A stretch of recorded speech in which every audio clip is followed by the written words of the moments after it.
ଭାଇ ନା କେମିତି ଲାଗୁଛି? ଭାଇ ଏବେ ତ ପୁରା ରିଲାକ୍ସ ଫିଲ୍ ହେଲା। ଆଗରୁ ଟିକେ ଯେତେ ଶରୀରକୁ ଲାଗୁଥିଲା ଟିକେ ବୋଝ ବୋଝ ଟାଇପ୍ର ଲାଗୁଥିଲା। ଆଉ ଆପଣମାନେ ତ ଦେଖିଲେ ଭିଡ଼ିଓରେ କେମିତି କ'ଣ ବାହାରୁଥିଲା।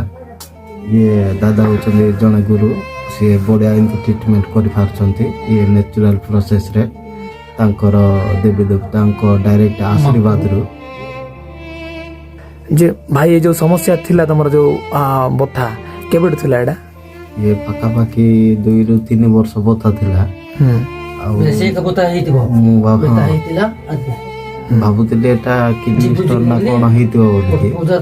ହେଲେ ଯେତେବେଳେ ଦାଦା ପାଖରେ ଦେଖେଇଲି ସେ ତାଙ୍କ ଇଏରୁ ଦୃଷ୍ଟି ଶକ୍ତିରୁ ଦେଖିପାରିଲେ, ଆଉ ଯାହା ସବୁ କାଢ଼ିଲେ ଭିଡ଼ିଓ ମାଧ୍ୟମରେ ଆପଣ ଦେଖିଲେ ସେଇଟା ଥିଲା। ସେଇଟା କାଢ଼ିଲା ପରେ ପୁରା ରିଲାକ୍ସ ଫିଲ୍ ହେଉଛି। ଆଉ ଦେଖିବା କେତେ ଦିନ ଯାଏ ଏଟା ରିଲାକ୍ସ ଫିଲ୍ ହେଇକି